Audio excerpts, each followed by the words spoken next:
এই ভারত একটা ভুয়া ধোয়া তুলে আমার দেশে তারা জঙ্গি আছে এই কথা দুনিয়ার মোড়লদেরকে জানিয়েছে যে এই দেশে জঙ্গি আছে, আমরা জঙ্গির ঘাঁটিতে বিমান হামলা চালিয়েছি।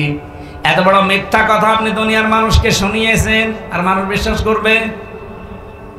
আপনি জঙ্গি ঘাঁটিতে যদি বিমান হামলা করেন তাহলে জঙ্গি যেখানে আছে সেই জায়গায় মারলেন না কেন? আপনি তো বিমান হামলা করেছেন মসজিদে, মাদ্রাসায়, শিশুদের উপরে। এই কথা বলছেন না কেন? এরা আপনি দেখেন না মসজিদ ভেঙে চোরমার করে দিয়েছে, মাদ্রাসায় মেরেছে বোমা, ছোট ছোট বাচ্চাদেরকে দুনিয়া থেকে বিদায় করেছে। কেন আপনি বেসামরিক মানুষ মারলেন কেন? আপনি যদি জঙ্গি হামলা করেন তাহলে জঙ্গি যেখানে আছে সেখানে মারেন। এই ভুয়া ধোয়া তুলেছিল ৫৪ বছর এই ভারত আমাদের সম্পর্কে, যে আমাদের দেশে নাকি জঙ্গি আছে। এটা যে দাহা মিথ্যা কথা তার প্রমাণ এই ৯ মাস ৩ দিন, এই ৯ মাস ৩ দিন চলছে, আজ পর্যন্ত দেশে একটা জঙ্গি ধরা পড়ল না। কি কথা বলেন? জঙ্গি নেই ওই দেশে, কারণ আমার মতো মানুষ করা জঙ্গি বানিয়েছিল। তাও জঙ্গির প্রধান নাকি আমি, আনসারুল্লাহ বাংলা টিমের প্রধান। ও ছাতা যে কি আমি আজ পর্যন্ত জানি না। কারণ এই জঙ্গি নাটক যিনি লিখত তিনি পালিয়েছে। এক কথা বলে না কেন? তাদেরকে আজ নিষিদ্ধ করার জন্য সারা বাংলাদেশ এখন সব এক জায়গায় হয়ে গেছে, এখন আর দল মত নেই। আমরা চাচ্ছি খুব তাড়াতাড়ি তাদের নিষিদ্ধ করে দেন, নয়তো প্রায় ৪৫০০ কত ৪৫০০ মানুষ অলরেডি ইন্ডিয়াতে পালিয়ে বসে আছে। তারা ওখানে বসে বসে হাওয়া খাচ্ছে না। আরে ভাই, তাদের কিছু না থাক, তাদের ব্রেন তো কাজ করছে, তারা ষড়যন্ত্রে মেতে আছে। ওরা ওই দাদা বাবুদেরকে দিয়ে দেশটা অস্থিতিশীল করার জন্য চেষ্টা চালাবে। এই জন্য ওদের ব্যান্ড করে দেন, নিষিদ্ধ করে দেন। ওদের কোনো কাজ কারবার দুনিয়ায় যদি না চলে তাহলে দেশটা অন্তত নিরাপদ হয়ে যাবে। নয়তো সামনে যদি ওরা আবার কোনো কুলু তৈরি করে দেশটাতে আবার হত্যাযজ্ঞ চালায়, এই দায়ভার কিন্তু যারা এখন দায়িত্বে আছেন তাদের নেওয়া লাগবে। এই জন্য আহ্বান জানাচ্ছি জনতার পক্ষ থেকে, যেহেতু ঢাকা এখন যেতে পারছি না, এইটাই আমরা ঢাকা মনে করছি। এক কথা বলেন না কেন?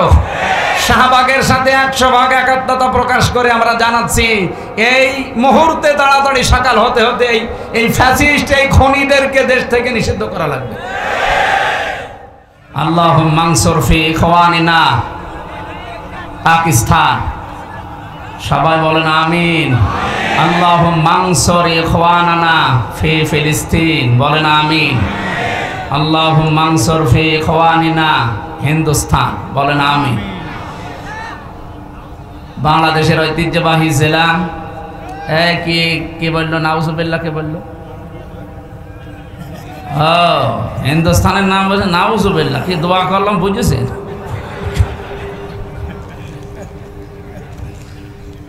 আল্লাহুম্মা, হে আল্লাহ, অনসুর না, আমাদেরকে সাহায্য করো, ইখওয়ানানা, আমাদের যে ভাইগুলো আছে হিন্দুস্তানে মানে ইন্ডিয়াতে, পাকিস্তানে মানে পাকিস্তানে, ফিলিস্তিন মানে ফিলিস্তিনে যারা আজ নির্যাতিত তাদেরকে তুমি সাহায্য করো। এই কথাগুলো আরবিতে বলেছে, এজন্য আপনারা মনে করছেন নাউজুবিল্লাহ। এখান থেকে বোঝা যাচ্ছে দেশে এখন উগ্রপন্থী হিন্দু যারা, সব হিন্দু না, উগ্রপন্থী মোদির মুরিদ যারা, এদের প্রতি এই দেশের মানুষের কত রাগ। হিন্দুস্তান নাম বলার কারণেও মানুষ নাউজুবিল্লাহ পড়ছে। এই জন্য এই দেশে যদি ভারতের কোনো দালাল থাকে সাবধান, যদি জাতি বোঝে না পিটিয়ে ন্যাংটা করে পিটাবে। এখনো আমরা দেখছি অনেকে দালালি করছে, এই দালালদেরকে আমরা সাবধান করলাম এই নাউজুবিল্লাহ শব্দটা দিয়ে। কে বলেছে কেন নাউজুবিল্লাহ? একটু হাত তোলেন তো ভাই। হ্যাঁ, আপনার চেহারা দেখে বোঝা যাচ্ছে যে আপনি আরবি বোঝেন না, কিন্তু দোয়া ঠিক আছে। আপনার নাউজুবিল্লাহটা মনে হয় ওই দিকে গেছে। ঠিক আছে, আলহামদুলিল্লাহ। সাতক্ষীরা জেলার এটা মনে হয় সদর থানা, না? সদর থানা, বালিথা চৌরাস্তা আলহাজ আব্দুল সামাদ বিশ্বাসের মোড় সংলগ্ন বিল ফিংড়ি যুব সমাজদের এবং এলাকাবাসী কর্তৃক আয়োজিত মহাবিশ্বের মহাবিশ্বয় আমাদের মালিক, আমাদের মনিব, মহান রব্বুল ইজ্জাত আল জালালের মুখের পবিত্র বাণী কোরআনে কারীম। এ মহতী অনুষ্ঠানের সম্মানিত সভাপতি জনাব আলহাজ মাওলানা আনিসুর রহমান, প্রবীণ আলেমে দ্বীন, অত্র এলাকার কৃতি সন্তান, আল্লাহ রাব্বুল আলামিন তার হায়াতের তাজ্জেবা সিহাতে কুল্লিয়া দান করেন। সম্মানিত পরিচালক জনাব আব্দুর রউফ সরদার, মাহফিলের প্রধান অতিথি, সাতক্ষীরা জেলার সর্বজন শ্রদ্ধাভাজন আলেমে দ্বীন, নন্দিত জননেতা মুহাদ্দিস আব্দুল খালেক, কেন্দ্রীয় সাংগঠনিক সেক্রেটারি বাংলাদেশ জামাতি ইসলামী। এই নামটা বললে আমার কলিজাটা ভরে যায়। বাংলাদেশ জামাতি ইসলামী একটা মাজলুম সংগঠন। এই কথা বলবে না কেন? অনেকে বলে হুজুর নবীজির শুধু ওই মক্কার 13 বছর জীবনী বলেন, খুব ভালো লাগে, আমিও কান্দি, আপনিও কান্দেন, কিন্তু নবীজি যে বাকি 10 বছরে উনি যে রাষ্ট্রপতি ছিলেন, ওইটা বলতে গেলে কিছু মানুষ রাজনীতির গন্ধ খোঁজে। আরে ভাই, রাজনীতি যদি উনি নাই করবেন, 10 বছর রাষ্ট্র ক্ষমতায় ছিলেন কি করে? উনি তো আর উড়িয়ে এসে জুড়ে বসেনি, বা জোর করে হাসিনার মতো 13 বছর 15 বছর থাকেনি। উনি সিস্টেমে ছিলেন। এই 15 বছরে আমার মনে হয় সাতক্ষীরা জেলখানায় ছিল। আমরা এই মুরব্বীরা একটু ভেতরে ছিলাম, আপনারা বাইরে ছিলেন। তাছাড়া বোলডোজার দিয়ে বাড়ি ঘর ভেঙে দিয়েছে এই সাতক্ষীরায়। আর ওইটা আল্লাহ ফেব্রুয়ারির 5 তারিখে আযাবুল বোলডোজার করে নাজিল করেছিল। সাতক্ষীরার বাড়ি ঘর যখন ভেঙেছে, ববজান ওখানে বসে দেখতো আর খিলখিলিয়ে হাসতো। এখন ওনার 32 নাম্বার যখন ভাঙা হচ্ছে, দিল্লি বসে কাঁদতেছে যে আমি কি করেছি, আমার কোন দোষ যে আমার বাবার বাড়িটাও শেষ করে দিল? আপনার দোষ নেই। সেদিন একটা ভিডিও দেখছিলাম, কে যেন বলছে যে আপনার দোষ নেই, মানে এটা কি যেন, না না না, ওই নামটা কি যেন, ভারতের ওই যে 1000 দুয়ারি,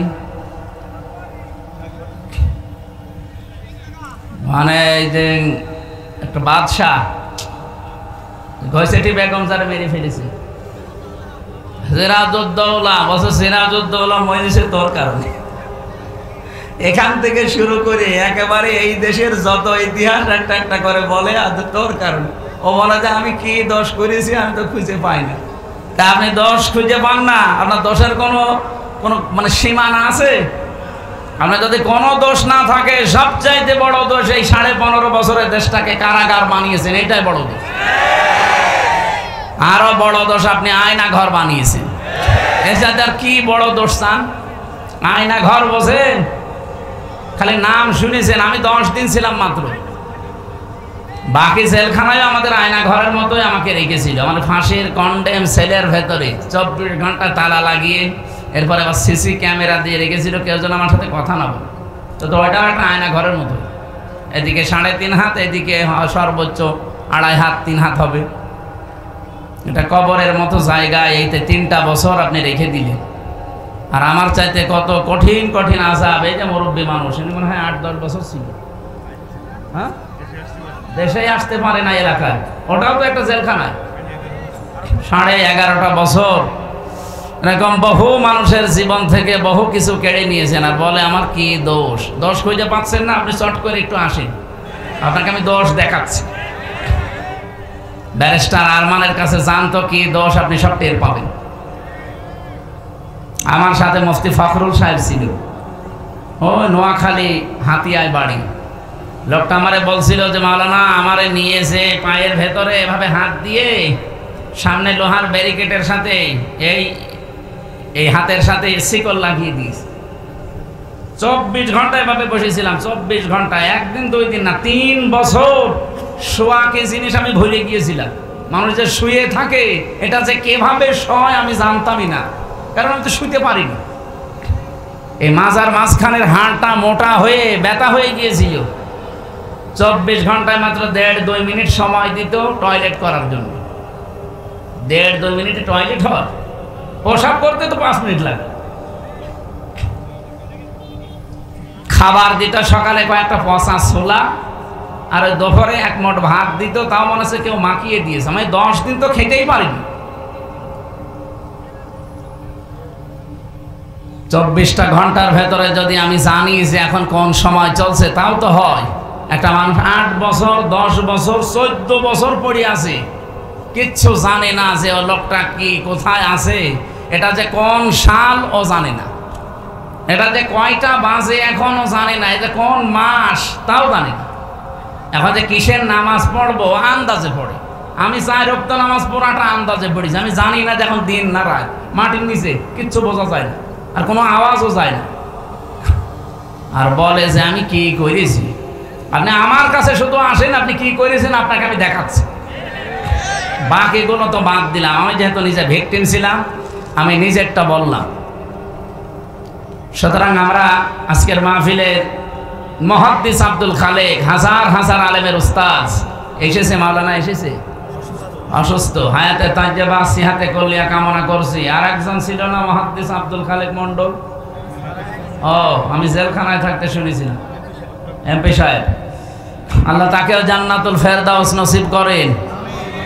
এ মাহফিলের প্রধান আলোচক এতক্ষণ পর্যন্ত যিনি আপনাদের সামনে কথা বলছিলেন কোরআন কারীম থেকে, এই সাতক্ষীরার কৃতি সন্তান আলেমে দ্বীন অধ্যাপক মাওলানা মনিরুল ইসলাম বিলালী, ভাইস প্রিন্সিপাল হযরত আবু বকর সিদ্দিক ইসলামিয়া কামিল মাদ্রাসা জাহানারা বাস সাতক্ষীরা, জাহানাবাদ হবে না।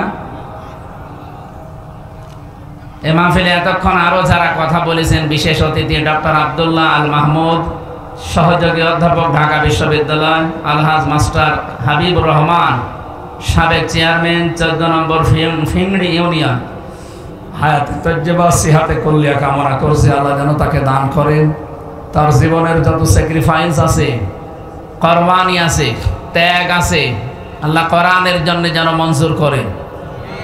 এ মাস্টার সাহেবের জন্য দোয়া করছি, হাবিবুর রহমান, আলহাজ মাস্টার হাবিবুর রহমান, জনাব লুৎফর রহমান সরদার, মাওলানা আসাদুল ইসলাম।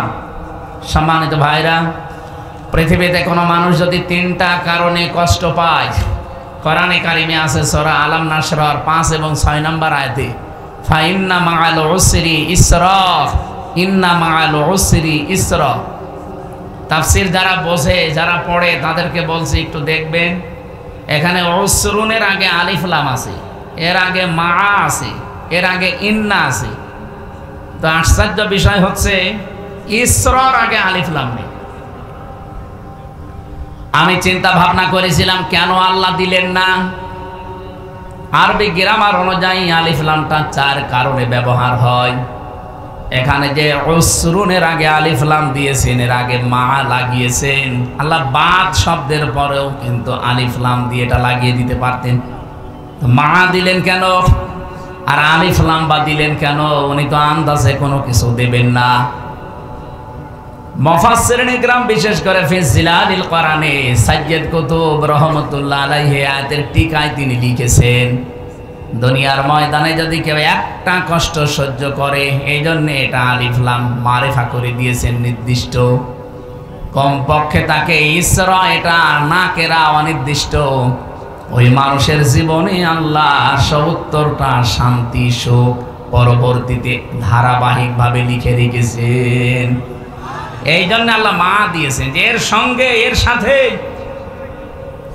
আল্লাহ পাক বলেন, দুনিয়ায় কোনো মানুষ যদি একটা কষ্ট সহ্য করে, ওই কষ্টটা যদি পেয়ে থাকে ও আল্লাহর জন্যে, ওই কষ্টটা যদি পেয়ে থাকে রাসূলুল্লাহর জন্যে, ওই কষ্টটা যদি পেয়ে থাকে মানবতার জন্যে, এই 3টা কারণে যদি কেউ কষ্ট পায়, একটা কষ্টে ৭০টা শান্তি সুখ দেবেন কে?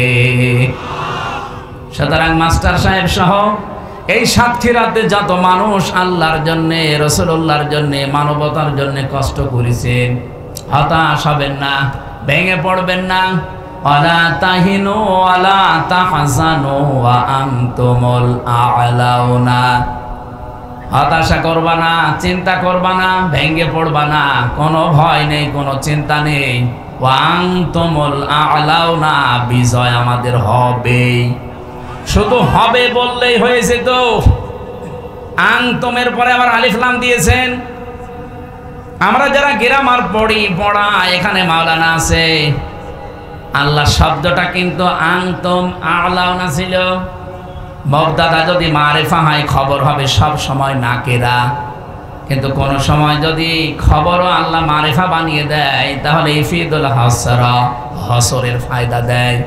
বাংলা অর্থ তখন দাঁড়াবে, শেষে আবার হর্ষাই না দিলে অর্থ মিলাতে পারবেন না।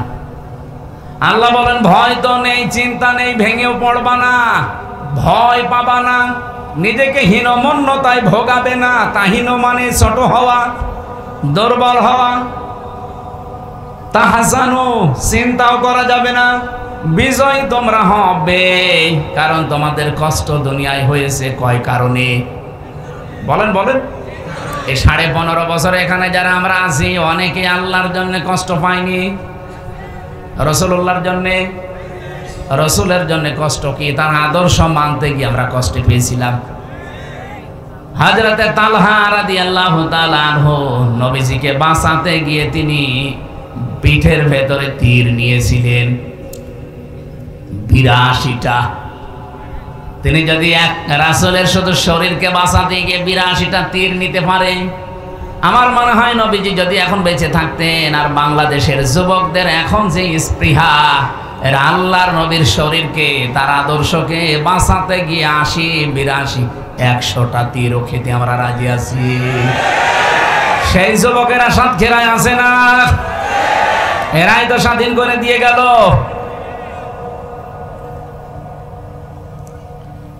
এখানে কষ্ট যারা আমরা পেয়েছি আল্লাহর জন্য, রাসূলুল্লাহর জন্য, মানবতার জন্য, ভেঙে পড়বেন না, ভয় পাবেন না, চিন্তা নেই, বিজয় আসতেছে আমাদেরই, আমাদের বিজয় হবেই। সেই জন্য শেষে হর্ষাই আছে, ওয়া আনতুমুল আ'লাউনা, আলিফ লাম দিয়ে আল্লাহ নির্দিষ্ট করে দিয়েছেন বিজয়টা। একটা শর্ত আছে শুধু, ইন কুনতুম মুমিনিন, যদি মুমিন হতে পারো। এবার আমি আর একটা দুঃখের কথা শোনাচ্ছি, এদিকে তাকান। এটা তো আশার বাণীকে শুনলেন যে একটা কষ্ট পেলে 70টা শান্তি আছে। যেহেতু আয়াতটা আল্লাহ রিপিট করেছেন, এই জন্য পরের আয়াতে দেখেন, ইন্না মা'আল উসরি ইসরা।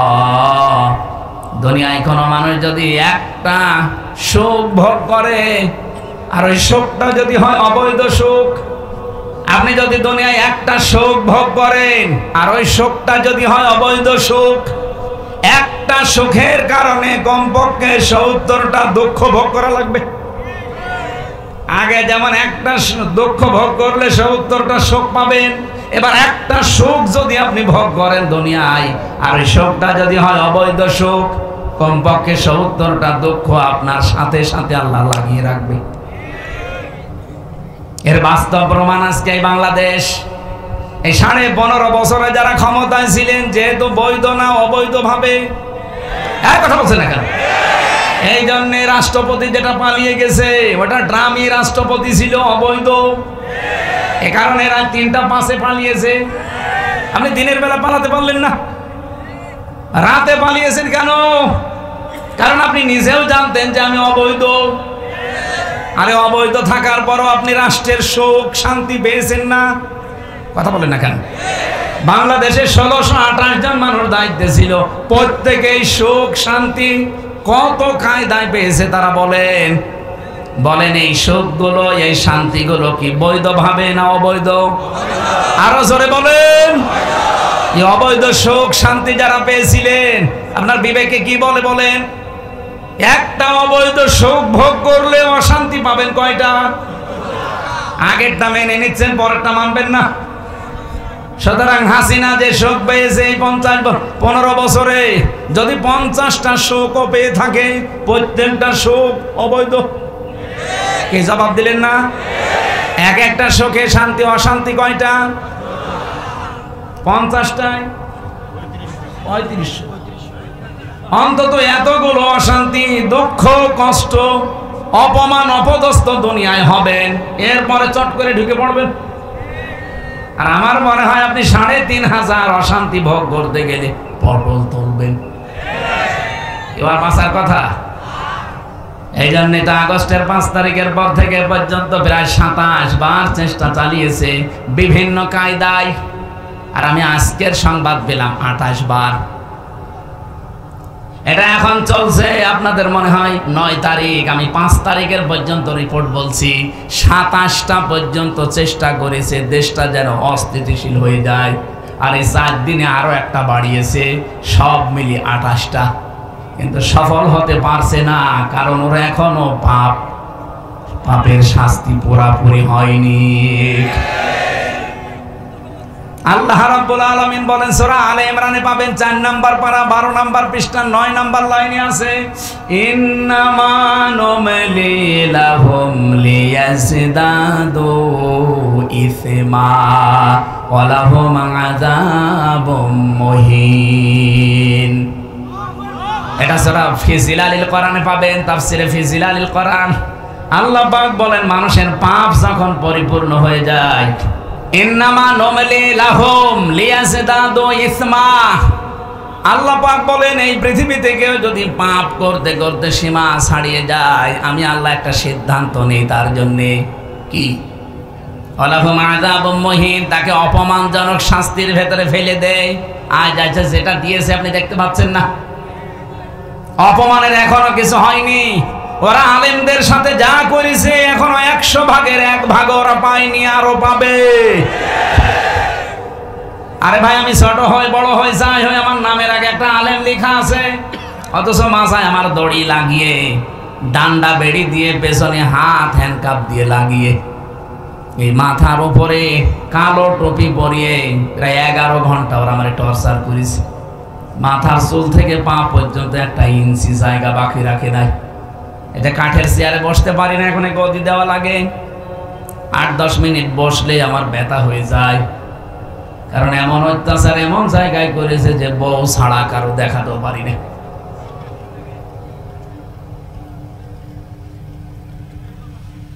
যারা অবৈধ সুখ ভোগ করলেন, শুধু একজন না, যারা তার সাথে সহযোগী ছিলেন, আপনি লিখে নিতে পারেন। কোরআনের আয়াত মিথ্যা হবে না, মাস্ট বি। আপনার জীবনে 70টা করে এক একটা সুখের জন্য অশান্তি আসতেছে, এই জন্য আল্লাহ মা দিয়েছেন। আপনি অশান্তি ভোগ করবেন, অপদস্থ হবেন, অপমান হবেন, অকল্যাণ পাবেন, দুঃখ পাবেন। কয়টা করে? 70টা করে। এই জন্য আমাদের কোনো চিন্তা আসে না, আমাদের হতাশাও নেই। আমরা জানি কোরআন 100 ভাগ সত্য, অথেন্টিক তথ্য আছে, আর কোরআনের কথা কোনো রদ বদল, কোরআনের কথা যে পরিবর্তন নেই, এটা কোথায় আছে? সূরা আনআম 8 নাম্বার পারা 1ম নাম্বার পৃষ্ঠা 11 নাম্বার লাইনের 115 নম্বর আয়াতে আছে, প্রথম অংশে পাবেন, অতাম্মাত কালিমাতু রাব্বিকা সিদকাও ওয়া আদলা লা মুবাদদিলা লিকালিমাতিহি ওয়া হুয়াস সামিউল আলিম। আল্লাহ পাক বলেন আমার কোরআনে যা দিয়েছি সব সত্য কথা, এবং 2 নম্বরে এখানে যা আছে সব ইনসাফপূর্ণ কথা। আদলি শব্দ দিয়েছেন আল্লাহ, ইনসাফ দিয়ে পরিপূর্ণ। এখান থেকেই তো বাংলাদেশে এই বৈষম্য বিরোধী ছাত্র যে আন্দোলন, আপনারা বৈষম্য করবেন, কোরআনের নির্দেশ যে বৈষম্য করা চলবে না। বৈষম্য দূর করার জন্য এই বাংলাদেশে একটা প্রতীক আছে, তার নাম দাড়িপাল্লা, যেটা আমার খুতবার ভেতরে ছিল, ওয়াদাল মিজান। মিজান মানে এখানে আমরা সবাই জানি দাড়িপাল্লা। মিজান মানে কি? মানদণ্ড। এটা একটা ন্যায় বিচারের প্রতীক।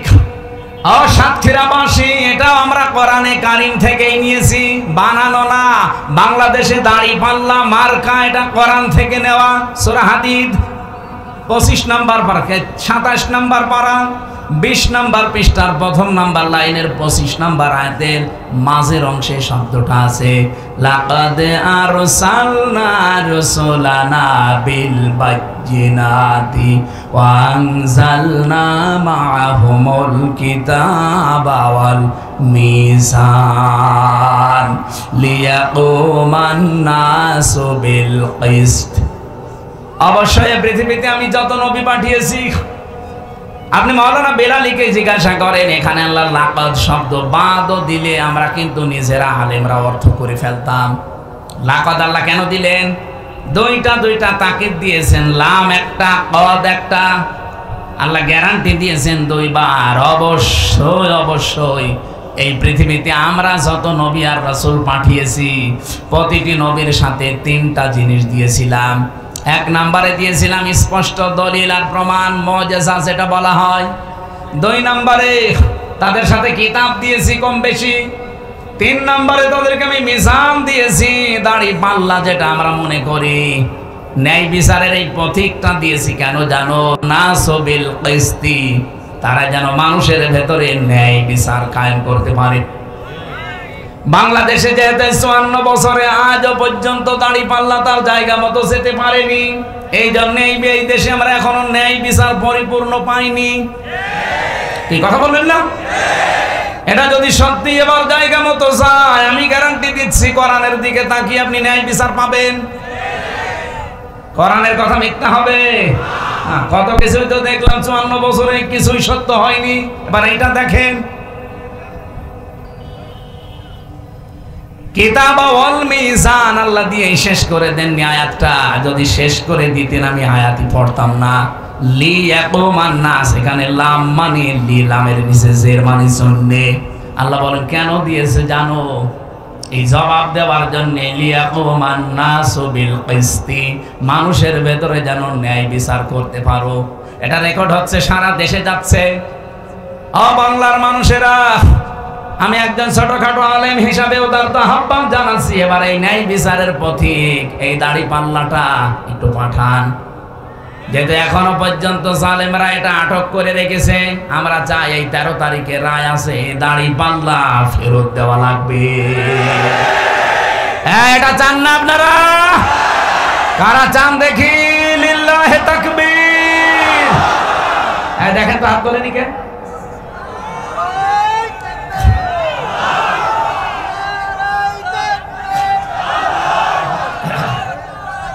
আলহামদুলিল্লাহ, ঠিক আছে। আরে ভাই, এটা আমাদের অধিকার। এ মার্কা নিয়ে আমরা এই দেশে এমপি হয়েছে, এই দেশে মন্ত্রী হয়েছে, এই মার্কা নিয়ে না? কথা বলেন। এ মার্কা নিয়ে যারা এমপি হয় তারা যে কত সৎ চরিত্রের অধিকারী, এর বাস্তব প্রমাণ মাওলানা মতিউর রহমান নিজামী, বাস্তব প্রমাণ অধ্যক্ষ আব্দুল খালেক মন্ডল, মাওলানা রিয়াসাত আলী, এ জেলার সন্তান না? তা আবার কাকে দেখাবো? উনি মন্ত্রী ছিলেন, মাওলানা মতিউর রহমান নিজামী।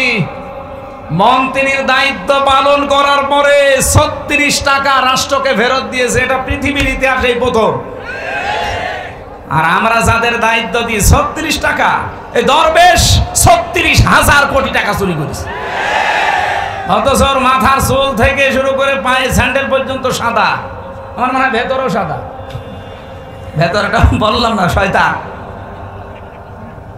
আর এত বড় স্বর্গ, 1-2 টাকা 36,000 কোটি।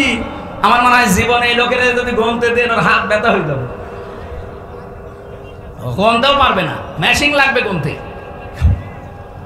একজনই যদি এত চুরি করে, তাহলে বাকিগুলো কি করিয়েছে বলেন? এই কিছুদিন আগে মালয়েশিয়া গিয়েছিলাম, সিঙ্গাপুরে, থাইল্যান্ডে, এই সমস্ত দেশে ঘোরার সময় দেখেছি, আমি যে হোটেলে উঠি, হোটেলের নিচে একটু নামি, যে একটু দেখি চা মা খেয়ে আসি, দেখি 2 শয়তান বসে আছে। কি গো হুজুর, আমার আগে পালিয়েছে। পালাবেন কেন? আপনার না 620টা বাড়ি? ওই যে চট্টগ্রামের ভূমিমন্ত্রী যেটা ছিল, ওটা বাড়ি কত? 620টা বাড়ি বানিয়েছে শয়তান। কিন্তু একটা বাড়িতেও থাকতে পারে না, হোটেলে থাকে। 5 বছরে যদি আপনি 620টা বাড়ি বানান, এর এই 9 মাস থাকলে আরো 200 বাড়ি বানাইতে। আর ওগুলো সব তোর বাবার টাকা দিয়ে নাকি? বলেন। আপনি লোক খুঁজে পান না। অবৈধভাবে যেভাবে নিবন্ধন আটকিয়ে রেখেছেন, মার্কা আটকিয়ে রেখেছেন, আমরা চাই এই 13 তারিখে রায় আছে, মে মাসের 13 তারিখ। এটা মে মাস না? আজকে 9 তারিখ, আর মাত্র কয়দিন। বাঙালিকে আর হাইকোর্ট দেখাতে যাবেন না, বলে নিয়ম মেনে, নিয়ম নীতি মেনে। কিসের নিয়ম? এদেশে কোনো নিয়ম আছে? রাষ্ট্রপতি পালিয়ে গেল কোন নিয়মে? কোন নিয়ম মেনে পালিয়েছে? চুরি করি। এদেশে কোনো নিয়মই যেহেতু চলছে না, সুতরাং আমরা এই 13 তারিখে আর বাঙালিকে হাইকোর্ট দেখাতে চাই না। এই মাজলুম দলটার নিবন্ধন এবং মার্কা আমরা ফেরত দিতে চাই। যদি কোনো ঝামেলা হয় না, এবার আগস্টের 5 তারিখ আবার আসতেছে। হ্যাঁ, কথা বলেন। দেওয়ালে পিঠ থেকে গেলে আবার আগস্ট শুরু হবে। এজন্য দেওয়ালে পিঠ থাকার আগে যেভাবে আছেন মামা ভালো ভালো দিয়ে দিন। আমি যে কথা তুলেছিলাম মাস্টার হাবিবুর রহমান সাহেবকে নিয়ে, যে কষ্ট যারা আমরা পেয়েছি, একটা আমাদের সুখ অপেক্ষা করছে কয়টা, আর আমরা পরিপূর্ণ সুখ ওই দিন পাবো যেই দিন দেখবো বাংলার 56,000 বর্গ মাইল আল্লাহর এই কালাম দিয়ে চলছে। কি আপনি ওনারা জিজ্ঞাসা করেন, সেই দিন আমরা পরিপূর্ণ শান্তি পাবো। কথা বলেন না কেন? এইটা দেখার আশায় আছি। জীবনের শেষ দিন হলেও যেন আল্লাহ এটা আমাদেরকে দেখায় যে এইটা দিয়ে বাংলাদেশ চলছে। আপনি মিনি জান্নাত দেখতে পাবেন বাংলাদেশে ইনশাআল্লাহ। আজকের মাহফিলটা যার মাধ্যমে নিয়েছে, আমি যেহেতু আকিজ গ্রুপের আবদিন হাসপাতালের খতিব ছিলাম, ওখানকার একজন কর্মচারী আছে আপনাদের এলাকার জামাই, টাঙ্গাইলে বাড়ি, মঞ্জুরুল নাকি যেন নাম, মনসুর ভাই নাকি যেন নাম। ওই ভাইয়ের মাধ্যমে উনি বারবার বলছিল আমার শ্বশুরের এলাকায় একটা মাহফিলে যাবেন, কিন্তু আপনারা কথাটা ঠিক রাখেননি। আমারে বলেছিলেন 9:30টায় তুলবেন, আমি কিন্তু 9:45 এসে বারবার বলছে যে আমরা তুলে দেন তুলে দেন।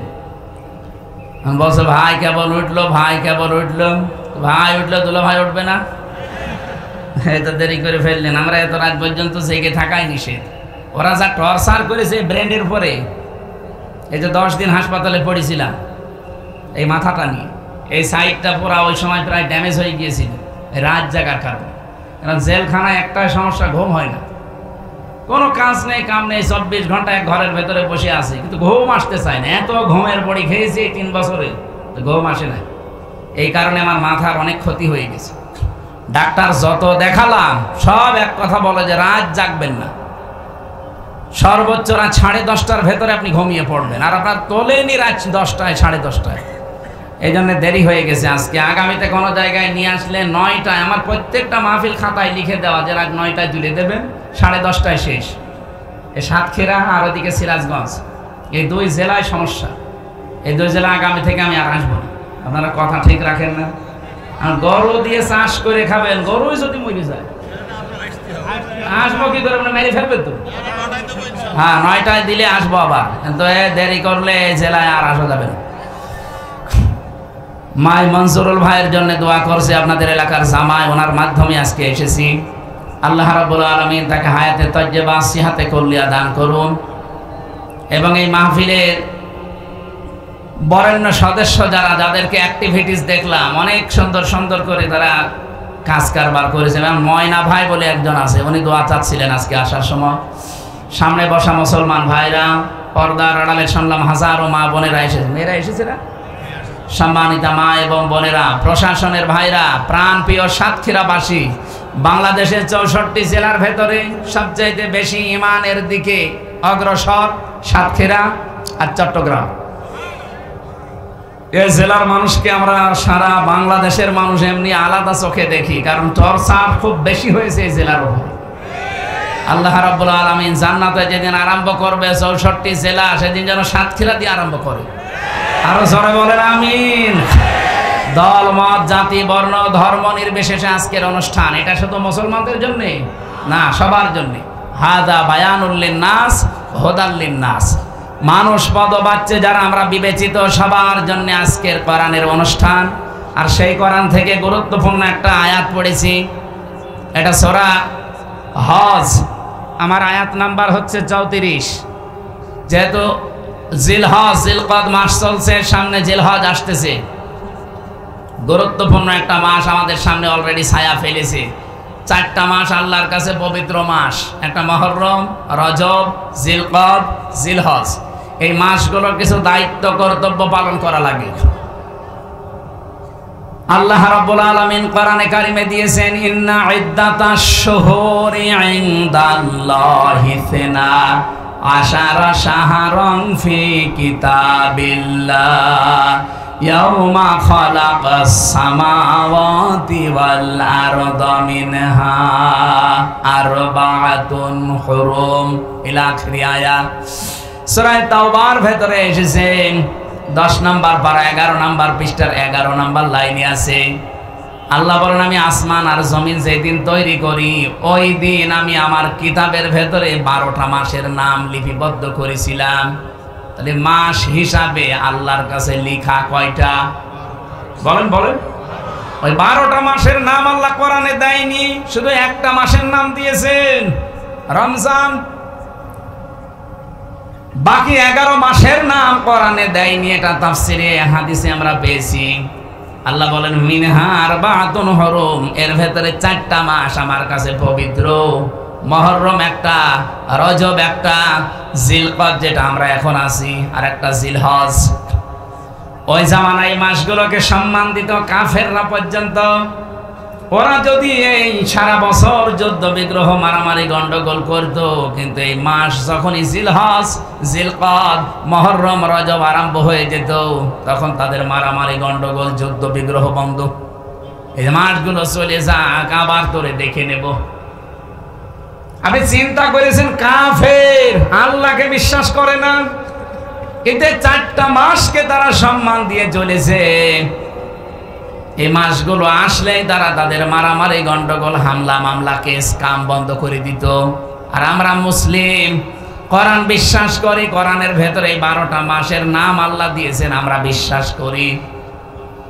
ইনদাল্লাহি 12 শাহরান, এই যে 12টা মাস, তাহলে আমাদের তো সম্মান আল্লাহ নিজে যখন দিয়েছেন, এই মাসগুলোকে আমাদের আরো বেশি করা দরকার। এ মাস আসলে আমার মনে হয় আমাদের মারামারি গন্ডগোল মনোমালিন্য একে অন্যের পেছনে লেগে থাকা এগুলো সব স্টপ হয়ে যাওয়া দরকার। এই কথা বলছেন আমার? এই মাসগুলো আসলে অন্তত একটু সম্মান জানান। যেহেতু জিলকদ আরম্ভ হয়ে গেছে, আজ 3-4 তারিখ চলছে, এই মুহূর্তে সিদ্ধান্ত নেন আমার সাথে যার যার ঝামেলা আছে হবে, যদি শুরু করা লাগে এই মাস চলে যাক, আমি আবার আরম্ভ করব। অন্তত এই মাসে আমি থেমে গেলাম, পারা যাবে না? বলেন বলেন। নবীজি মসজিদে নববীতে বসে আছেন, দরজা দিয়ে এক সাহাবী প্রবেশ করলেন। আল্লাহর নবী জানিয়ে দিলেন যে এই লোকটা আল্লাহর জান্নাতি। দ্বিতীয় দিন আবার বললেন এই লোকটা আল্লাহর জান্নাতি। তৃতীয় দিন আবার বললেন এই লোকটা আল্লাহর জান্নাতি। সাহাবীরা বলে হুজুর কি এমন কাজ করেছে লোকটা আল্লাহর জান্নাতি? একজন সাহাবী হযরত সাদ ইবনে আবি আক্কাস রাদিয়াল্লাহু তাআলা আনহু, তিনি বলেন আমি তার জীবনের কাজকর্ম দেখার জন্য ছদ্মবেশে তার বাড়িতে আমি আশ্রয় নিলাম। ডাক দিয়ে বললাম আল্লাহর বান্দা, আমি আপনার বাড়িতে মেহমান হতে চাই। 3টা দিন আমি তার সাথে আছি, তার বাড়িতে লেগে আছি, দেখি যে দিনে রাতে কি কাজ করে, এমন কোন গোপন আমল আছে কিনা। আমার সাথে নামাজ পড়ে 5 ওয়াক্ত, কথাবার্তা বলে, যেভাবে চলি আমি ওইভাবে চলে, তার গোপন কোনো আমল আমি দেখলাম না। শেষ পর্যন্ত বলেই ফেললাম যে আপনি কি করেন? আপনাকে নবী যেতে 3 দিন পর পর জান্নাতি বলে ঘোষণা দিলেন, আপনি কি করেন? কি আমি তো কিছুই দেখলাম না। লোকটা বলে আল্লাহর বান্দা, আমার জীবনে এতটুকু কাজ আছে, আমি সারা দিন সারা রাত যা করি, সন্ধ্যা বেলা যখন এশার নামাজ আদায় করে ঘুমাতে যাই, কারো উপরে কোনো বিদ্বেষ আমি রাখি না, কারো উপরে কোনো রাগ নেই, কারো উপরে কোনো অভিমান নেই। যে যা আমার সাথে করেছে, অন্তত এশার নামাজের পরে একটা নির্মল শান্ত মন নিয়ে আমি ঘুমিয়ে যাই, আশা নিয়ে যে ঘুম থেকে উঠতেও পারি, বিদায় নিতেও পারি। সুতরাং আমি কারো উপরে অভিযোগ রেখে করব কি? আমি সব আল্লাহর জন্য মাফ করে দিলাম। এভাবে আমি ঘুমিয়ে যাই, সকালবেলা একটা শান্ত মন নিয়ে আল্লাহ আমাকে আবার জাগিয়ে তোলে। আমার মনে হয় আল্লাহ পাক আমার এই কাজটা পছন্দ করেছে, নবীর মাধ্যমে আমার জান্নাতের সুসংবাদ দিয়েছে। সাতক্ষীরাবাসী, হাদিসটা শুনতে খুব সহজ মনে হচ্ছে, নিজের সাথে মিলান তো। আমি আপনি পেরেছি? এই লোকটা ঘুমানোর আগে যার প্রতি যে রাগ ঝাল আছে, অভিযোগ আছে, সব মাফ করে দিয়ে একটা মন নিয়ে ঘুমায়, শান্ত মন, নির্মল। আর আমরা সারাদিন যা করি, সারা রাত যা করি, অন্তত ঘুমানোর আগে বালিশে মাথা দিয়ে চিন্তা ভাবনা করে যে সকালবেলা কার 12টা বাজাবো। কথা বলে না কেন? সকালবেলা কারে ধরিয়ে দেব, মিথ্যা মামলা দেব, মিথ্যা সাক্ষী দেব, কার কোনটা আমরা ডাকাতি করবো, চুরি করবো, মেরে খাবো, শুধু এই ধান্দায় আছি। আমি একটা হাদিস পড়েছিলাম না, হযরতে আবু যর রাদিয়াল্লাহু তাআলা থেকে বর্ণিত, বিশ্ব নবী জানিয়েছেন, মানিদ্দাআ মা লাইসা লাহু ফালাইসা মিন্না ওয়া লিয়াতাবাওয়া মাকআদাহু মিনান নার। মুসলিম শরীফের হাদিস, 61 নাম্বার হাদিস এটা।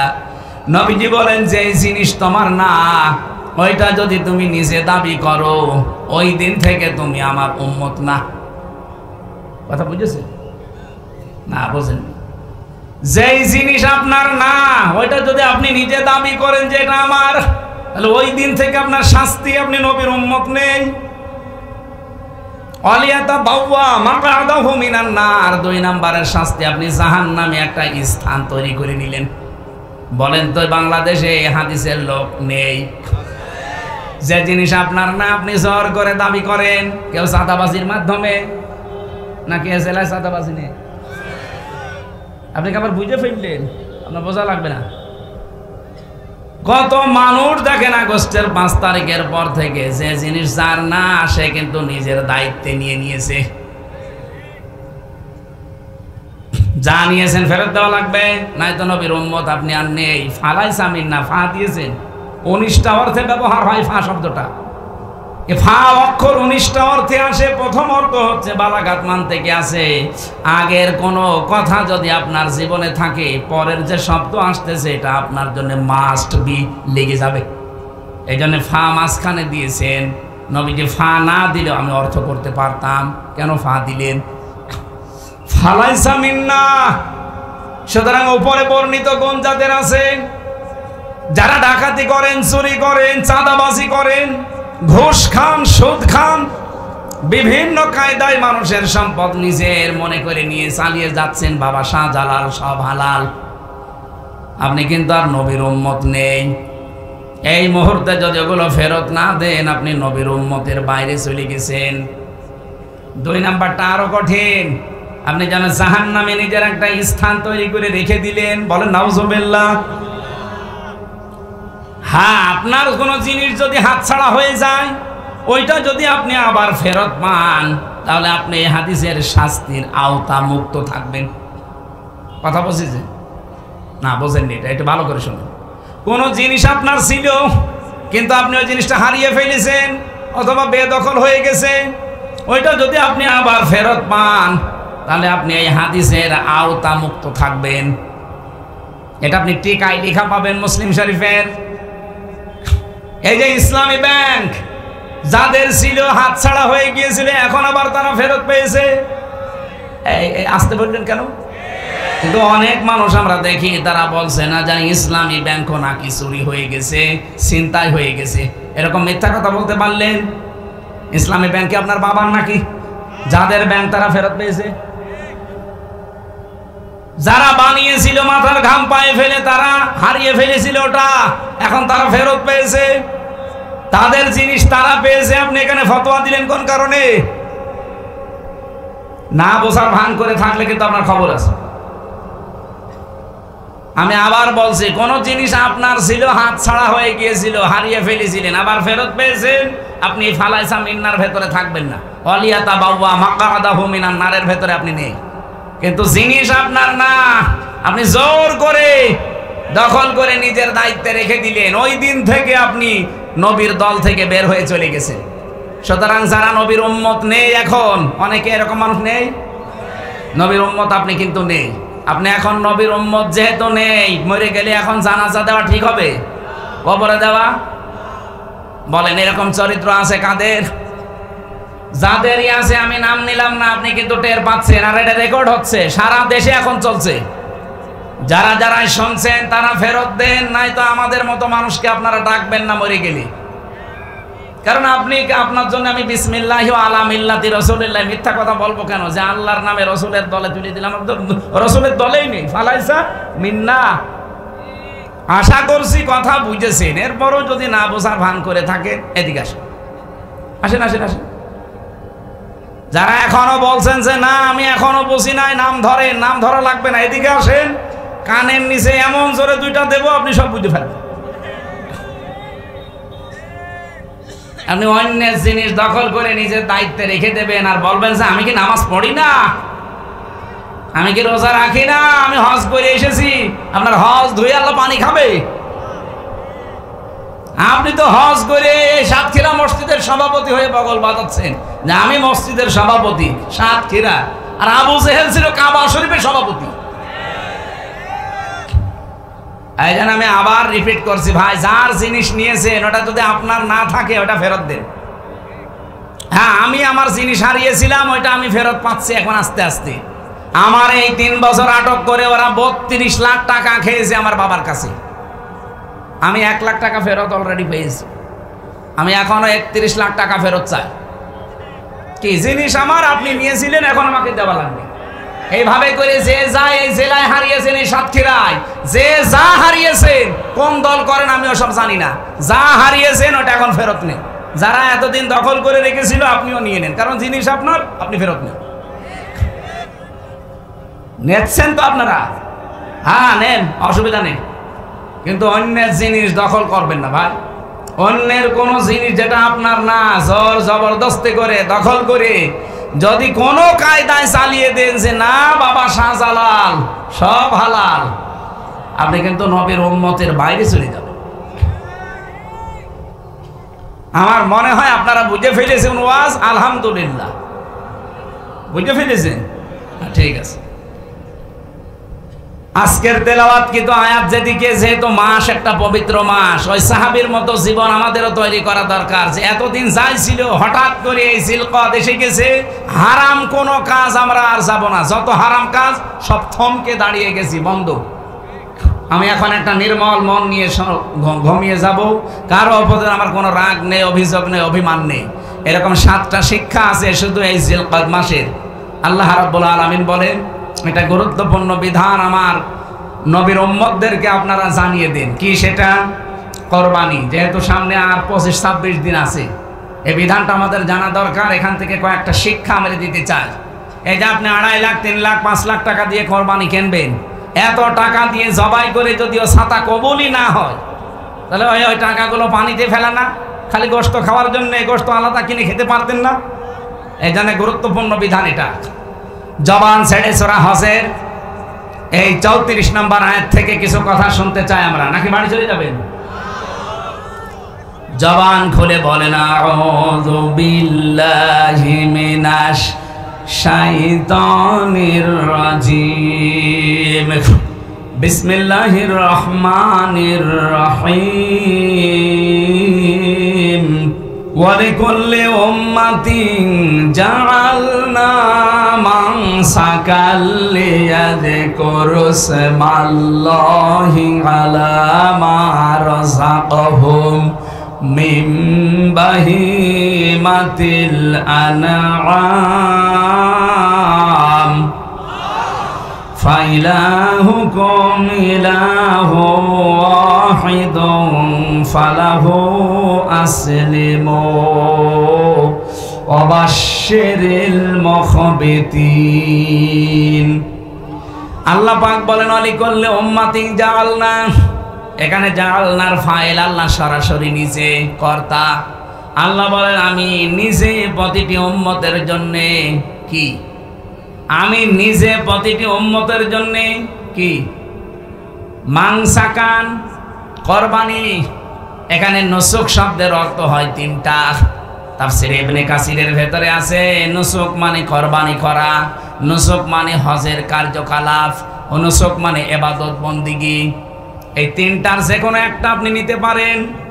যেহেতু সামনে কোরবানি, মনে করেন আপনি কোরবানিটা নিলেন। আল্লাহ বলেন, প্রতিটি উম্মতের জন্য আমি আল্লাহ কোরবানি এটা নির্ধারণ করে দিয়েছিলাম। কেন দিয়েছি জানো? লিয়াযকুরু ইসমাল্লাহ আলা মা রাযাকাহুম মিন বাহিমাতিল আনআম। চতুষ্পদ জানোয়ারগুলো যখন তারা জবাই করবে তাদের রিজিক হিসাবে, এই সময় যেন আমি আল্লাহর নামটা উচ্চারণ হয়। জোরে বলেন সুবহানাল্লাহ। ফাইলাহুকুম ইলাহু ওয়াহিদুন, তোমাদের ইলাহ একজন, আমাদের ইলাহ এই একজনই। ফালাহু আসলিমু, সবাই তার কাছে আত্মসমর্পণ করো।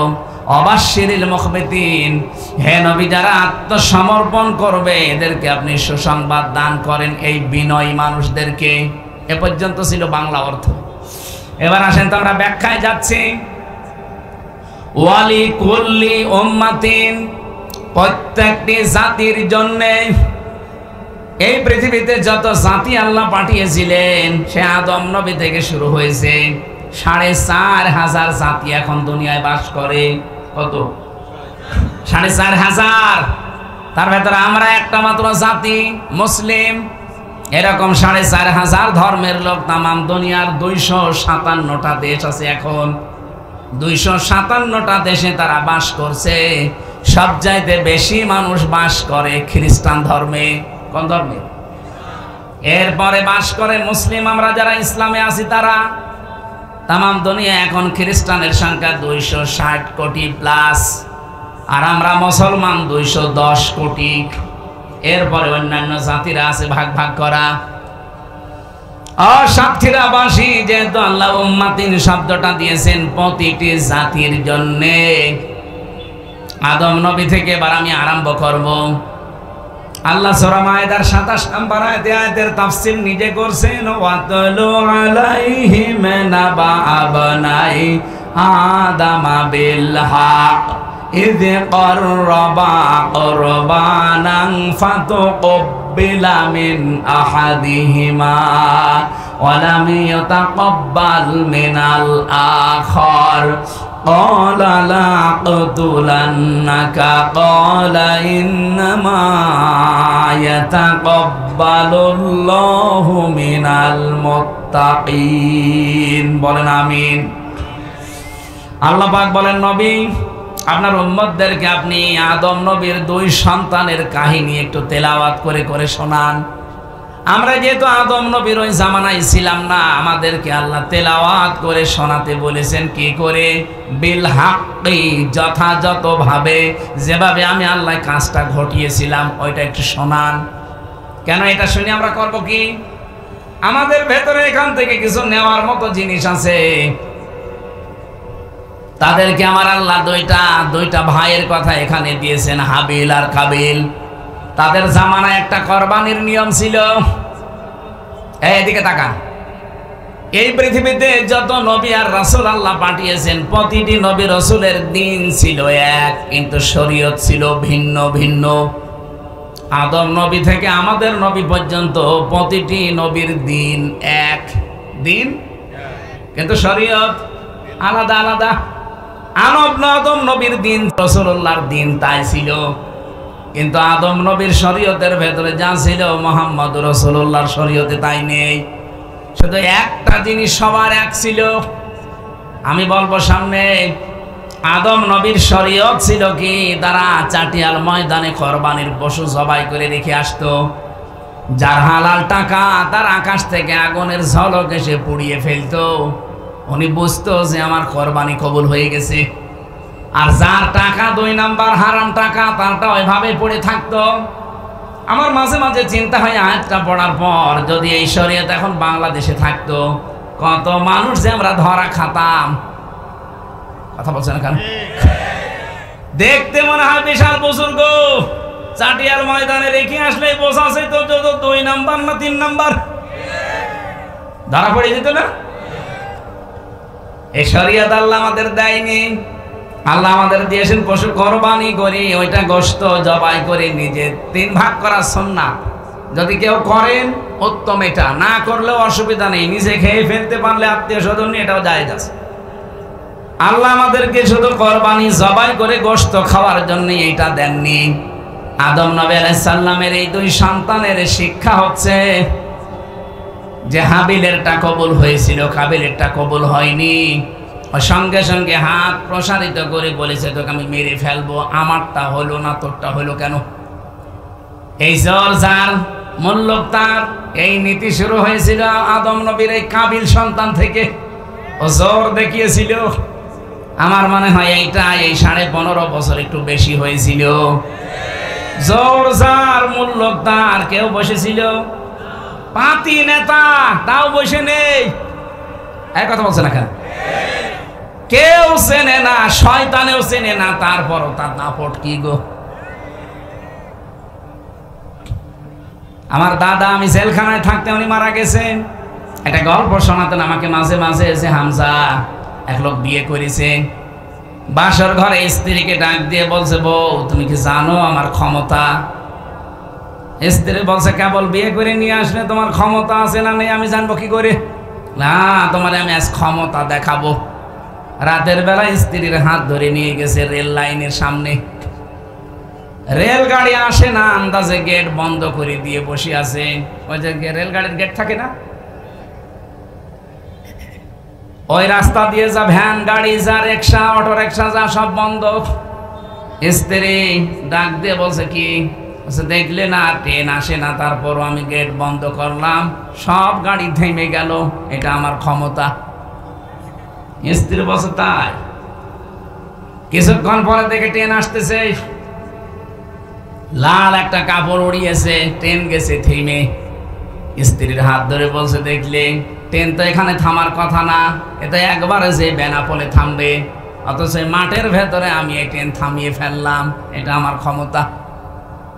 স্ত্রী বলছে মনে মনে, আল্লাহ তুমি কার ঘরে আমারে পাঠালি, তো ক্ষমতা নিয়ে বাসে না। হঠাৎ ট্রেনের ড্রাইভার এসে বলছে, কি গো কোনো সমস্যা? যে না স্যার, ট্রেন থামালে।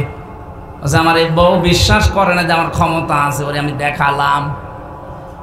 ট্রেনের ড্রাইভার ওরে 2 থাপ্পড় দিয়ে বলে, বেটা বেয়াদব, কত গুরুত্বপূর্ণ লোক আছে ট্রেনে, বিভিন্ন জায়গায় যাবে, আর তুমি বউ খুশি করার জন্য ইয়ার্কি মারো। ট্রেন নিয়ে যখন চলে গেছে, বউ বলছে, ওগো তুমি গেট বন্ধ করে ভ্যান রিক্সা সব দাঁড়িয়ে যায়, আমি বুঝলাম।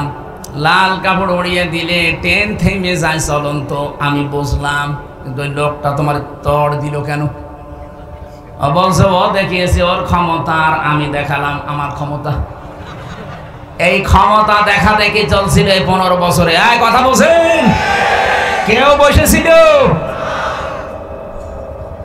কাবিল থেকে এইটাই বলেছিল, লামে তাকদীর, গ্যারান্টি দিয়ে বলেছে, না আমি তোকে ছাড়বো না, তোকে মেরেই ফেলবো, হত্যা করব।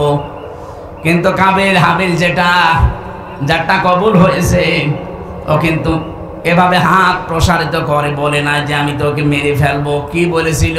সেই কথাটাই আজকে আপনাদের শিক্ষার জন্য বলছি। জোর করে কোনো জিনিস কিন্তু পাওয়া যায় না পৃথিবীতে। এই 15.5 বছরে অনেকে জোর করে সম্মান আদায়ের চেষ্টা করেছিল। একটা মরা মানুষের সম্মান আদায়ের চেষ্টা করেছে 15.5 বছর, সম্মান তো দেয়নি, শুধু আগস্টের 5 তারিখ আসতে দেরি মাটির সাথে মিশিয়ে দিয়েছে। আমরা চাই আগামীতে কোনো মানুষের এভাবে সম্মান জোর করে যেন কেউ আদায় না করে। এরকম অনেকে এখনো ধান্দায় আছে যে আবার চাই, যদি চেয়ার পাই ও করেছে বাবা আর আমি করবো স্বামীর। আপনি জোর করে সম্মান নিতে পারবেন না, এটা মানুষের মনের বিরুদ্ধে চলে যায়। কারণ মানুষকে 3.5 হাত বডির ভেতরে এমন কিছু আল্লাহ দিয়েছেন, জোর করে যা যা পাবেন ওইটাই রিয়াক্ট করবে। কি কথা বলছেন? হ্যাঁ, হয়তো ভয়তে ভয়তে কিছু বলবে না সামনাসামনি, কিন্তু পরিবেশ পেলেই উল্টিয়ে যাবে।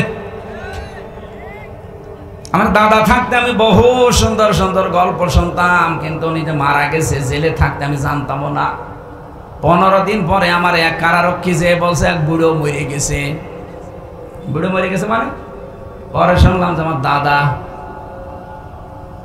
এই দাদার কারণে আমি মাদ্রাসায় এসেছিলাম। আমি তো জেনারেলে পড়তাম, উনি আমাকে মাদ্রাসায় দিয়েছিল। বলে না, একটা এ বংশের ভেতর অন্তত হুজুর হোক। আল্লাহ তাকে জান্নাতুল ফেরদাউস দান করেন, আমিন।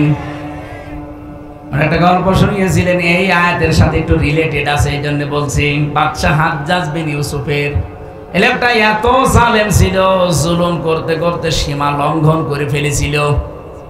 পাইক পিয়াদা যারা আছে তারা যে বলছে, বাদশা আপনার জন্য তো বাইরে যেতে পারছি না, আপনাকেও গালি দেয়, আমাদেরও গালি দেয়। অবশ্য গালি দেয় কে গো, আমি দেখবো। ছদ্মবেশ নিয়ে বাইরে গেছে, এক গ্রাম্য লোকের সাথে দেখা। ডাক দিয়ে বলছে, বেটা বাদশা হাজ্জাজ বিন ইউসুফকে চেনো? বলছে, চেনো মানে? অত জালেম। কে কে বললে? হ্যাঁ ও জালেম, ও জালেমের বাচ্চা জালেম। 2-3 বার জালেম বলার পর ওর মেজাজ গেছে খারাপ হয়ে। ডাক দিয়ে বলে, বেটা আমারে চেনো? বলছে না। আমি সে হাজ্জাজ। চিন্তা করছে আমার তো মাথা থাকবে না, মাথা নিচু করে বলছে, বাদশাহ নামদার আপনি কি আমারে চেনেন? আছে না তো, যে আমি এই গ্রামের ওই লোক যার মাসে 2 দিন মাথা খারাপ হয়, আজকে তার পয়লা দিন। তুই পাগল, 2 দিন মাসে মাথা খারাপ হয়, আজকে পয়লা দিন আর একদিন হবে, আমি পাগল ধরলাম এতক্ষণ ধরে। পাগল বলে ওই দিন বেশি গিয়েছে, তাছাড়া বাঁচার কথা ছিল। আমরা ওই 15.5 বছরে পাগল বলে বেশি আছি। কথা বলছেন, জোর করে আদায় করতে চেয়েছিলেন, কি হলো? 14,500 কোটি টাকা আপনি নষ্ট করেছেন এই মরা মানুষটার জন্য। একদিনেই আমার মনে হয় এখন একটা কানও খুঁজে পাওয়া যাবে। সেদিন কয়রায় যাচ্ছিলাম, যাওয়ার সময় কয়েকটা খালি কান মান কিছু নেই, সব উল্টিয়ে দিয়েছে। এজন্য আগামীতে যারা আসবেন জোর করবেন না, যে আসেন জোর করবেন তো আপনার বাড়িও এরকম 5 বছর পরে শ্মশান হয়ে যাবে। কে কথা বলেন না কেন? এটাকে আমি বানিয়ে বললাম। সূরা নমলের ভেতরে পাবেন 19 নাম্বার পারা 20 নাম্বার পৃষ্ঠা 7 নাম্বার লাইনের 52 নাম্বার আয়াতে আছে, প্রথম অংশে পাবেন। ফাতিলকা বুয়ুতুহুম খাওফিয়াতাম বিমা যালামু। এই আয়াতের তাফসীরে আপনি দেখবেন, আয়াতগুলো লম্বা করা যাচ্ছে না। হযরতে কাবিল না হযরতে হাবিল সঙ্গে সঙ্গে ভাইকে জবাব দিয়েছিলেন, ক্বালা ইন্নামা ইয়াতাকাব্বালুল্লাহু মিনাল মুত্তাকিন।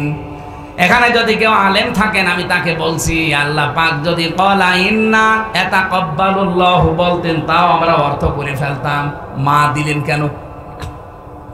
এই জন্যই তাফসীর মাহফিলে আসতে হয়। কেন আল্লাহ মা দিলেন? আপনি ইন্না শব্দের সাথে যদি মা লাগিয়ে দেন তাহলে বাংলা অর্থ দাঁড়াবে একমাত্র, কেবলমাত্র, শুধুমাত্র, এরাই, এইটাই। শেষে হর্ষায়িত করা লাগবে। আল্লাহ রাব্বুল আলামিন ইন্না মা দিয়ে জানিয়েছেন। হাবিল তার ভাইকে এটা শুধু জানায়নি, কিয়ামত পর্যন্ত সবাই যারা আসবে তারপরে তাদেরকে জানিয়েছেন, ক্বালা ইন্নামা ইয়াতাকাব্বালুল্লাহু মিনাল মুত্তাকিন। ইয়াতাকাব্বালু এটা মুসারে, বর্তমান, ভবিষ্যৎ, প্রেজেন্ট, ফিউচার। যদি তার ভাই পর্যন্ত সীমা লঙ্ঘন থাকতো, সীমাবদ্ধ থাকতো, তাহলে কিন্তু ইয়াতাকাব্বালু দিতেন না, ওখানে মাঝির সিগা অতীতের শব্দ ব্যবহার করতেন। ইয়াতাকাব্বালু মুসারে দিয়েছেন এই কারণে, শুধুমাত্র এখন কাবিলের জন্য এটা না, কিয়ামত পর্যন্ত কাবিলের বহু মানুষ দুনিয়ায় আসবে, তাদেরকে সতর্ক করে বলেছেন শুধুমাত্র, কেবলমাত্র, একমাত্র আল্লাহ পাক গ্রহণ করে থাকে, কবুল করে থাকে। আল্লাহ পাক শুধুমাত্র গ্রহণ করে থাকে, কবুল করে থাকে দুনিয়ায় যারা মুত্তাকি, তাদের ইবাদত বন্দেগী কাজকর্ম, তাছাড়া অন্য কারোরটা কবুল হয় না। যেহেতু ইবাদত বন্দেগীর ভেতরে নুসুকের একটা অর্থ বলেছিলাম। নুসুক মানে কি বলেছিলাম? নুসুক মানে কোরবানি, নুসুক মানে ইবাদত বন্দেগী, নুসুক মানে হজের কার্যকলাপ। 3টা অর্থ আছে। আপনার জীবনের কোনো কিছু কবুল করাতে হলে আপনাকে আগে মুত্তাকি হওয়া লাগবে।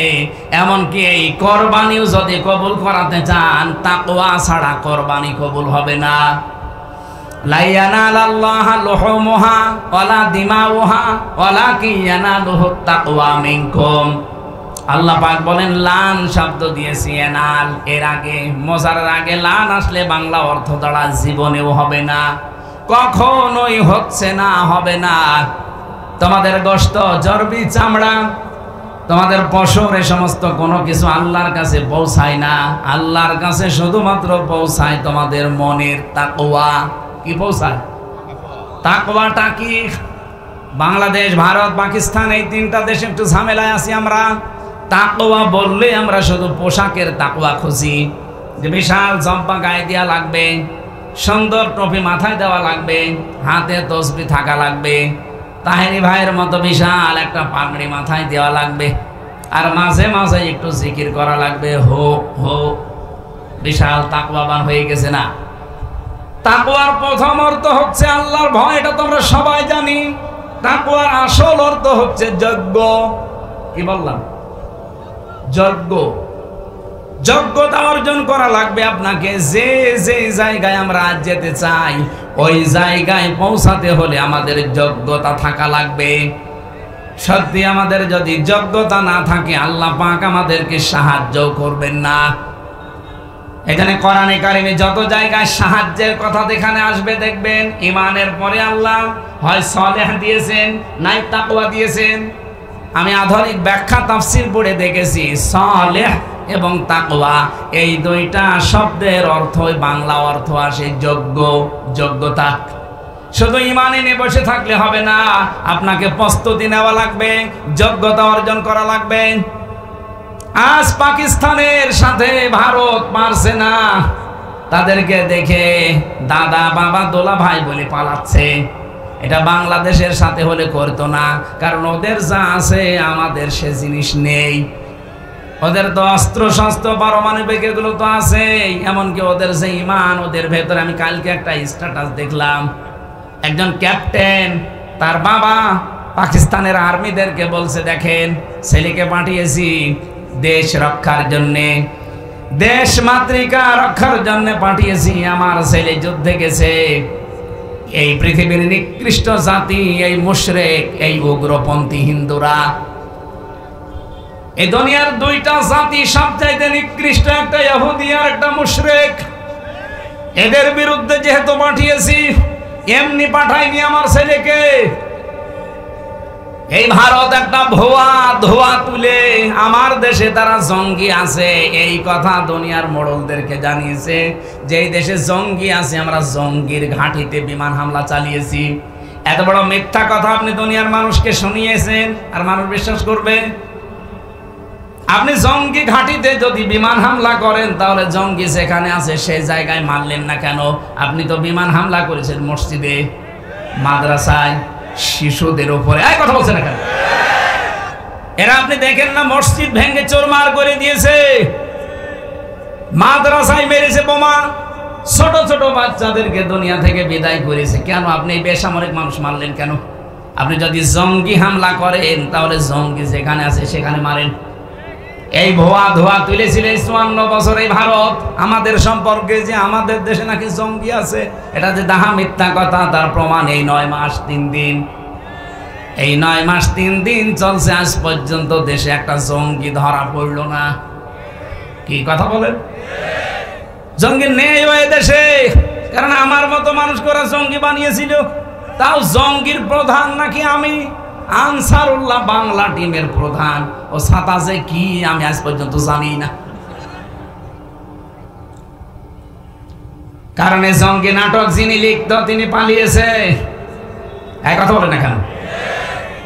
তাদেরকে আজ নিষিদ্ধ করার জন্য সারা বাংলাদেশ এখন সব এক জায়গায় হয়ে গেছে, এখন আর দল মত নেই।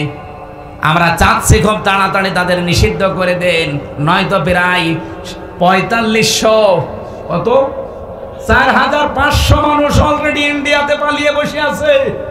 তারা ওখানে বসে বসে হাওয়া খাচ্ছে না। আরে ভাই, তাদের কিছু না থাক, তাদের ব্রেন তো কাজ করছে, তারা ষড়যন্ত্রে মেতে আছে। ওরা ওই দাদা বাবুদেরকে দিয়ে দেশটা অস্থিতিশীল করার জন্য চেষ্টা চালাবে। এই জন্য ওদের ব্যান্ড করে দেন, নিষিদ্ধ করে দেন। ওদের কোনো কাজ কারবার দুনিয়ায় যদি না চলে তাহলে দেশটা অন্তত নিরাপদ হয়ে যাবে। নয়তো সামনে যদি ওরা আবার কোনো কুলু তৈরি করে দেশটাতে আবার হত্যাযজ্ঞ চালায়, এই দায়ভার কিন্তু যারা এখন দায়িত্বে আছেন তাদের নেওয়া লাগবে।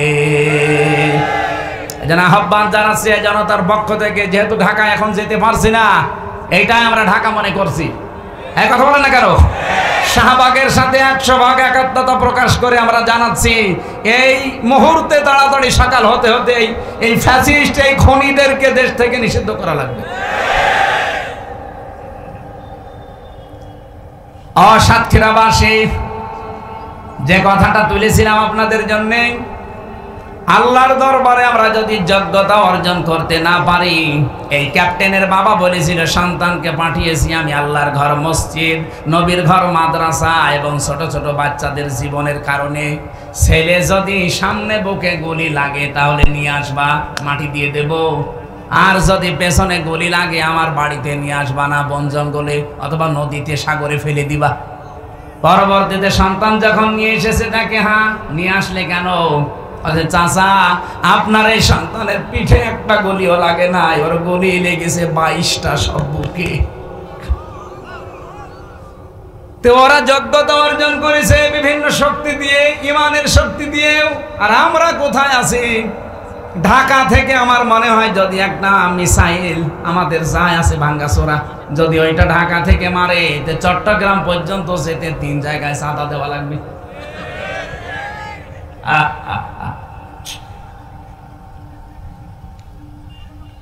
এমনি নেই তো নেই, যদি থাকেও একটা, আমার মনে হয় ঢাকা থেকে চট্টগ্রাম মাত্র 250 কিলো, ও দেশ পারও হবে না, 250 কিলো যেতে যেতে 3-4 জায়গায় চাঁদা ধরবে। একবার ওই যে নারায়ণগঞ্জে বসে আছে আল্লাহর ওলি শামীম ওসমান, 72 রাকাত তাহাজ্জুদ পড়তো। পুরাটা মিথ্যা কথা। তাহাজ্জুদের নামাজ মাত্র কয় রাকাত? 8 রাকাত নয় 12 রাকাত। তো 72 রাকাত পড়ে, তার মানে জীবনে নামাজই পড়ে না তাহাজ্জুদে। ওই জায়গায় একবার ধরতো। এরপরে কুমিল্লায় আরেক মস্তান আছে, ওই যে বাহার মস্তান, ওই বাহারে ধরতো। এরপরে ফেনীতে জয়নাল হাজারি ধরতো। এরপরে তো চট্টগ্রাম। 3 জায়গায় যদি এই মিসাইল যেতে যেতে চাঁদাবাজি হয়, তো মিসাইল যাবে। আমাদের কি আছে বলেন? আমাদের যে কোরবানির সামনে আসতেছে, কবুল হবে কি দিয়ে? কবুল হবে। আমাদের তাকওয়া আছে। তাকওয়া মানে শুধুমাত্র জব্বা গায়ে দিয়া না, আল্লাহর ভয় না। তাকওয়া মানে যজ্ঞ। 2 নম্বরে তাকওয়ার ব্যাখ্যা, তাকওয়া মানে আল্লাহর নিষিদ্ধ কাজগুলো ঘৃণা ভরে ছেড়ে দেওয়ার নাম তাকওয়া। এমনি ছেড়ে দেওয়ার নাম খাউফ। আর তাকওয়া হচ্ছে নিষিদ্ধ কাজ যেগুলো ঘৃণা ভরে ছেড়ে দেওয়া, এর নাম কি? এই যে পরকীয়া প্রেম যারা করেন, এটা নিষিদ্ধ কাজ না? বলেন বলেন, এটা শুধু ছেড়ে দিলে হবে না ঘৃণা করে ছেড়ে দেওয়া লাগবে? কারা কারা ছেড়ে দেবেন হাত তোলেন তো। এই লাইন চলছে কার সাথে? এদিকে আসেন। 2 হাত তুলিস। দাড়ি মুখে নিয়ে লজ্জা করেন আপনার? কার সাথে লাইন আছে আপনার বলেন? আপনার ভাবির সাথে না প্রতিবেশীর স্ত্রীর সাথে? শালীর সাথে। যার সাথে লাইন থাকে এই মুহূর্তে তওবা করেন। মোবাইল নাম্বারে নাম্বার ডিলিট করে দেন। না না, আমি হাসির জন্য বলি না। যাদের যার সাথে লাইন আছে এই মুহূর্তে নাম্বার ডিলিট করেন। মেয়ে লোকের সাথে গল্প করা জায়েজ নেই, শুধু 14 জন মেয়ে লোক ছাড়া। কয়জন? আপনার নিজের মা, নিজের আপন বোন, নিজের ফুফু, নিজের আপন খালা, নিজের পুত্রবধূ, ভাইয়ের মেয়ে, বোনের মেয়ে, এরকম 14 জন মহিলা আছে স্ত্রী। এর বাইরে যদি কারো সাথে গল্প করতে চান মোবাইলে, প্রথমে সালাম দেওয়ার পরে যদি দেখেন যে না এই 14 জনের গলার মতো হচ্ছে না, কেটে দেবে। জায়েজ নেই কথা বলা। কিসের কথা বলবেন আপনি? আপনি কি মাসলা মাসাইল জানেন যে আপনাকে মাসলা জিজ্ঞাসা করে? আমার এই মোবাইলে যত কল আসে বিভিন্ন মাসলার জন্য, যদি আমি গল্প আরম্ভ করি ঘন্টার পর 24 ঘন্টা কিন্তু গল্পই করা লাগবে। এই 2 দিন আগে মালয়েশিয়া থেকে, ইন্দোনেশিয়া থেকে, ওরা তো এই ফেসবুকে চেহারা দেয় না, এমন এমন সুন্দর করে কাটিং দেয়, আপনি দেখলে পাগল হয়ে যাবে। এ দিয়ে প্রথমে মেসেজ দেয়, মেসেজের রিপ্লাই দিলাম যে কি কোনো সমস্যা, কিছু দরকার, তারপরে আর কিছু দেয় না। তার মানে যদি কল ধরতাম, কথাবার্তারা এমন ভাবে শুরু করতো, ওইটা ওরা রেকর্ড করে ইন্টারনেটে দিয়ে বলতো এই দেখেন হামজা। আমার 12টা বেজে যেত।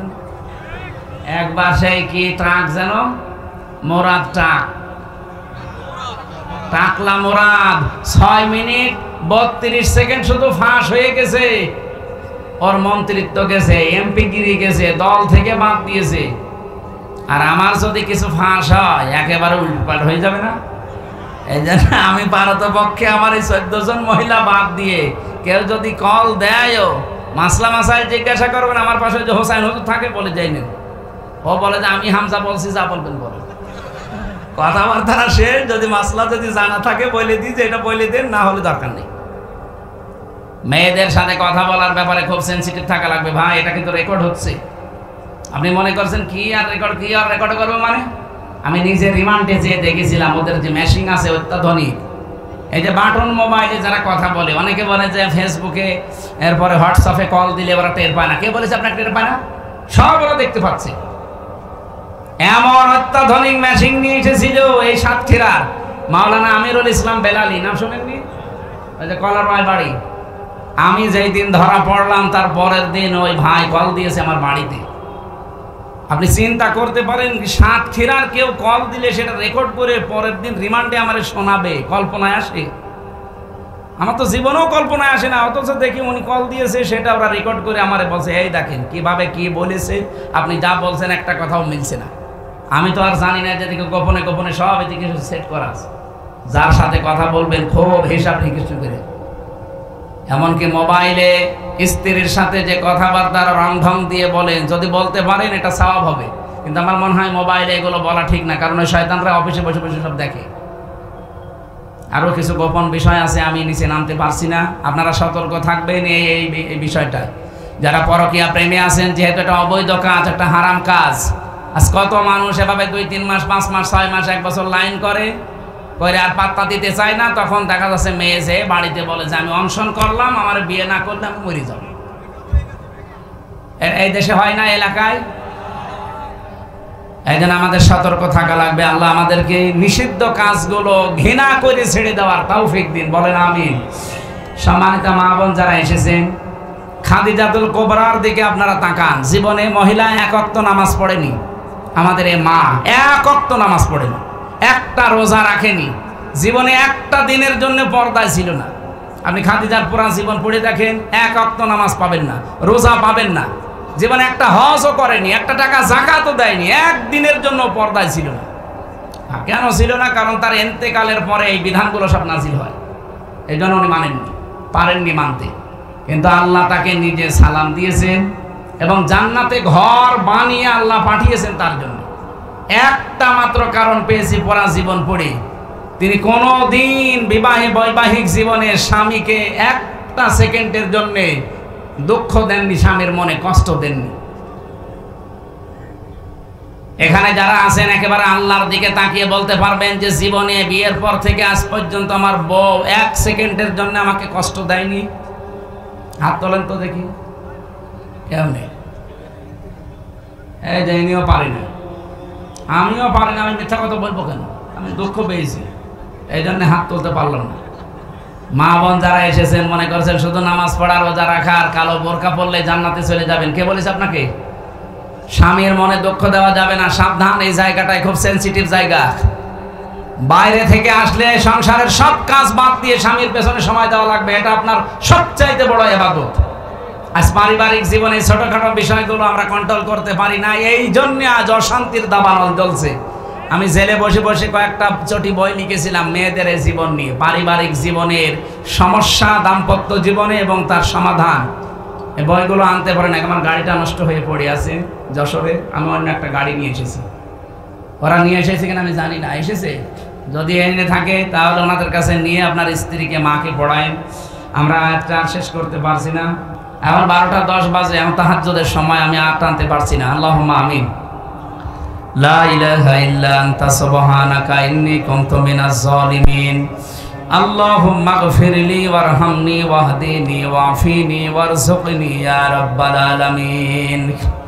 আল্লাহ বিশাল আয়োজনে যারা আশ্রম দিয়েছে এই মানুষগুলোকে কবুল করে নাও। এলাকায় মাটির নিচে যারা ঘুমিয়ে আছে এদেরকে ক্ষমা করে দাও।